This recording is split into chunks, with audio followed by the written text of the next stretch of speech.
एक राष्ट्र एक चुनाव को लेकर भाजपा द्वारा प्रबुद्ध समागम का आयोजन किया गया, जिसमें सैकड़ों की संख्या में प्रबुद्ध लोग और कार्यकर्ता शामिल हुए, एकजुटता के साथ एक राष्ट्र एक चुनाव का समर्थन किया।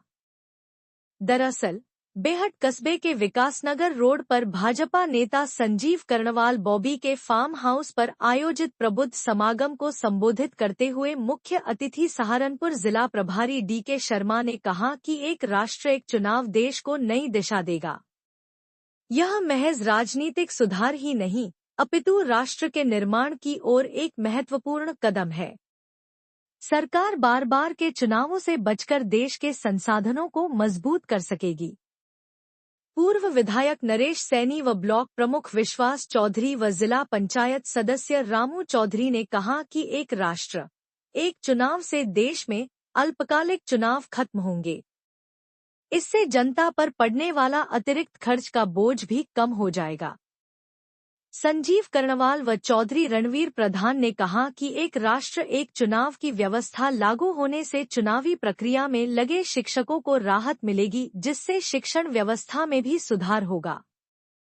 बेहट से शेख परवेज आलम की रिपोर्ट। बांग्लादेश उन्होंने उसको यूज करने के लिए अपना लोकसभा चुनाव भी पहले उसमें उनको जीत हासिल। ये हमारे एक राष्ट्र एक चुनाव का कार्यक्रम चल रहा है पूरे देश भर में। ये जागरण कार्यक्रम अभी हमारी रिपोर्ट माननीय रामनाथ कोविंद जी ने राष्ट्रपति जी को सौंपी है और वहाँ से आके संसद से होकर JPC में चली गई। JPC की 2 बैठकें हो चुकी हैं, तीसरी बैठक की तैयारी है।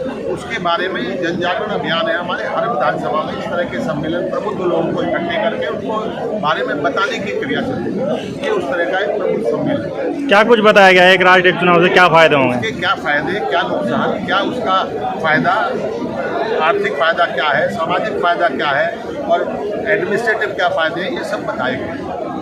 जैसे 5 लाख करोड़ में पूरा चुनाव पूरा देश का संपूर्ण आज की डेट में, और वैसे 50,000 करोड़ हो जाएगा तो 4,50,000 करोड़ रुपये बचेंगे। दूसरा, इतनी सारी वोटर लिस्ट, इतने बार चुनाव, अलग अलग हर एक की वोटर लिस्ट, जब एक राष्ट्र होगा, एक संविधान होगा, एक वोट होगी, एक वोटर लिस्ट होगी, सारे चुनाव एक, कितना ईजी हो जाएगा, निष्पक्ष हो जाएगा, एक बार में हो जाएगा। रोज बार बार ये झंझट नहीं रहेगा कि आचार संहिता लगी है, स्कूल बंद है, आचार संहिता लगी है, बसेज बंद है, आचार संहिता लगी है, कन्वेंस नहीं है, आचार संहिता लगी है, कोर्ट बंद है, अस्पताल बंद है। ये सब व्यवस्थाएं समाप्त हो जाएगी। ये सब पहलगाम घटना के बाद पाकिस्तान पर